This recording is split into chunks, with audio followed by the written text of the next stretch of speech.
JEE main से लिया हुआ क्वेश्चन है बाइनोमियल थ्योरम का। क्या पूछा है? Suppose a and b are the coefficients of 30th and 12th term respectively in the binomial expansion. Binomial expansion क्या है? 1 plus x to the power 2n minus 1 if 2a equal to 5b then n is equal to, यानी n की value निकालनी है। Relation दिया है 2a equal to 5b। यहाँ पर a और b क्या है?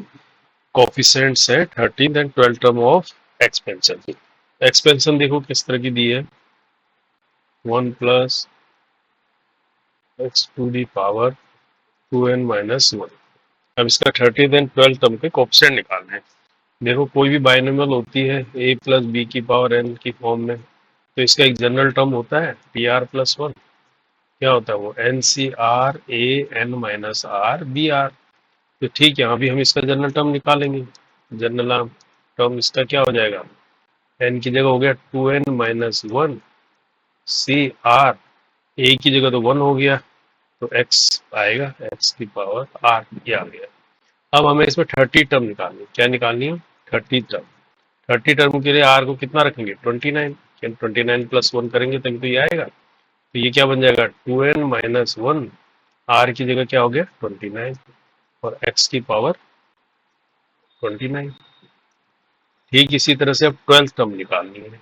12th टर्म, 12th के लिए इसको क्या करेंगे? 11 कर देंगे, 11 प्लस 1 कर देंगे, तो 2n माइनस 1 सी क्या हो जाएगा? 11 एक्स की पावर 11। अब ये दोनों कोफिशिएंट निकल आए। कोफिशिएंट क्या है? ए और बी बोल रहा है इसको, यानी 2n माइनस 1 सी 29 को तो बोल रहा है ए के बराबर रखिए, और 2n माइनस 1 सी 11 को किसके बराबर रखना है? बी के बराबर।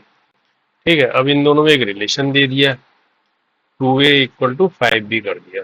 क्या कर दिया? 2a इक्वल टू 5b, यहाँ लिख लेते हैं। 2a इक्वल टू दे दिया हमको 5b, एक रिलेशन दे दिया।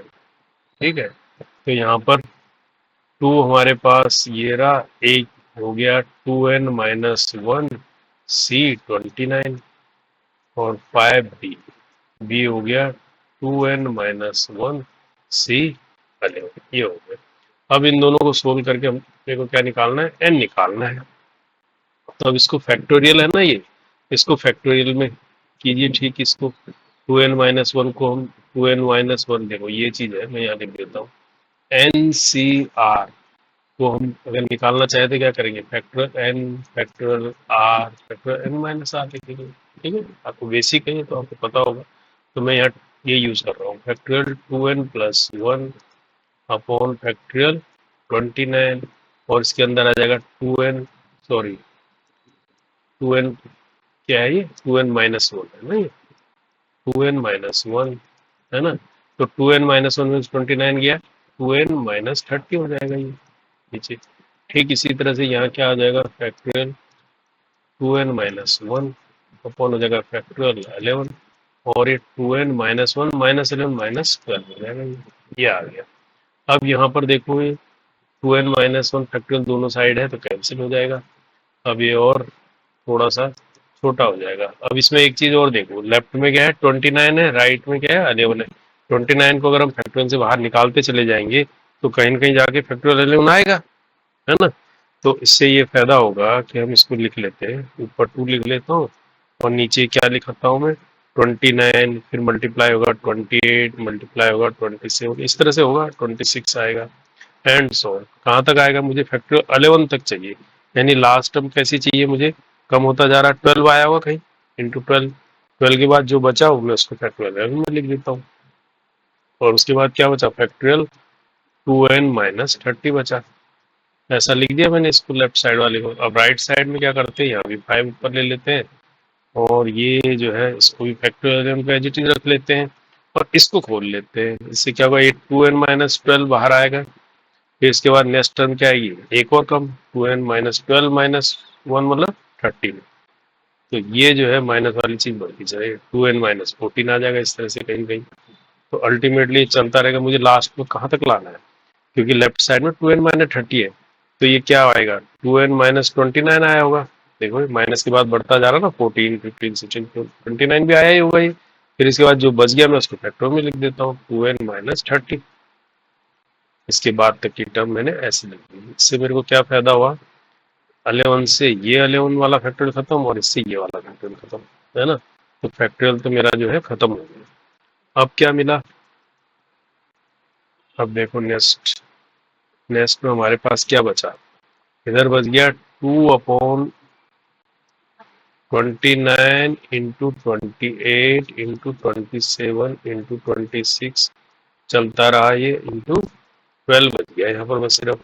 और इधर क्या बच गया, पर 5, और यहाँ पर क्या बच गया 2n-12, 2n-13, 2n-14 and so on, चलते चलते लास्ट में क्या बच गया 2n-29 बच गया। मल्टीप्लिकेशन में चल रहा है सारा, ठीक है, इसलिए इसमें ऐसा हो गया ये।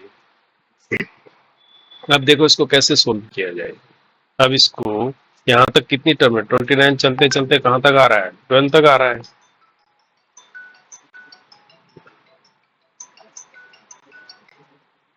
29 चलते चलते कहाँ तक आ रहा है, 12 तक आ रहा है ये वाला, है ना।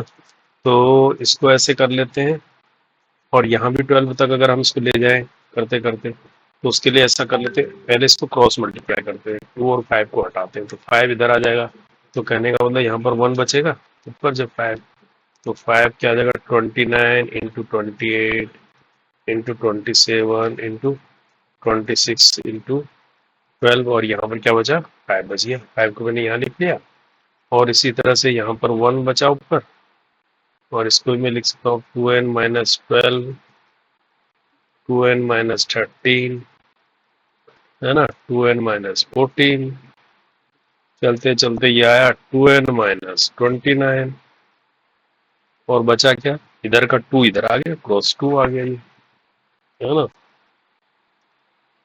अब देखो, अब यहाँ पर देखो ये 12 तक है लास्ट, यहाँ भी करते करते अगर हम इसको 12 बनाना चाहें तो क्या करेंगे, इसको 6 से मल्टीप्लाई करेंगे, यहाँ भी करना पड़ेगा फिर दोनों तरफ। तो मैं क्या कर लेता हूँ, इस पूरे को 1/6 से मल्टीप्लाई कर देता हूँ, 1/6 से मल्टीप्लाई कर, कोई फर्क नहीं पड़ेगा, 1/6 1/6।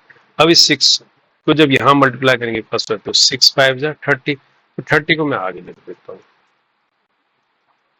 तो मैं लिख देता हूँ 30 इंटू 29 इंटू 28 इंटू 27, ऐसे चलते चलते लास्ट में 12 आ गया। ठीक इसी तरह से ये वाला देखो क्या बनता है, यहाँ पर 2n-12 आ गया, यहाँ 2n-13 आ गया, यहाँ 2n-14 आ गया।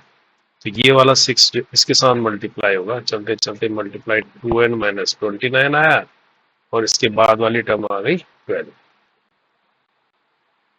अब देखो काफी सिमिलर बन गई है लेफ्ट और राइट में, यहाँ भी ये घटते घटते कहाँ तक आ रही है 12 तक, यहाँ भी ये घटते घटते मल्टीप्लिकेशन कहाँ था 12 तक। इसका मतलब ये दोनों कंपेयर करेंगे तो दोनों एक तरह से इक्वल है। अब इसको जस्टिफाई करना ही भाई इक्वल है कि नहीं, तो कैसे करेंगे, ये जो 30 है किसके बराबर होना चाहिए, इस वाली टर्म के बराबर होना चाहिए, ये वाली टर्म इसके बराबर होनी चाहिए। कहने का मतलब 2n-12 जो है किसके बराबर होनी चाहिए, 30 के बराबर होना चाहिए। ठीक इसी तरह से 2n-13 भी किसके बराबर, नेक्स्ट टर्म के बराबर होना चाहिए। सेम 2n-14 किसके बराबर होनी चाहिए, 20। तो इसी तरह से एंड सो ऑन ऐसे चलनी चाहिए ये। अब देखो ये जस्टिफाई होता है, इनसे सबसे कॉमन निकालना चाहिए, 2n इजिकल टू क्या आ जाएगा, यहाँ से 42 हो जाएगा, तो n इजिकल टू क्या आ रहा है 21 आ रहा है। यहाँ से भी देखो 29 और 13 करोगे तो कितना आ जाएगा 42, यहाँ से भी n कितना आ जाएगा 21, यहाँ से भी देखो 2n, यहाँ भी 42, यहाँ भी n इजिकल टू 21। इसको हमने जस्टिफाई कर रहा है, इसको हमने n29 is the right answer.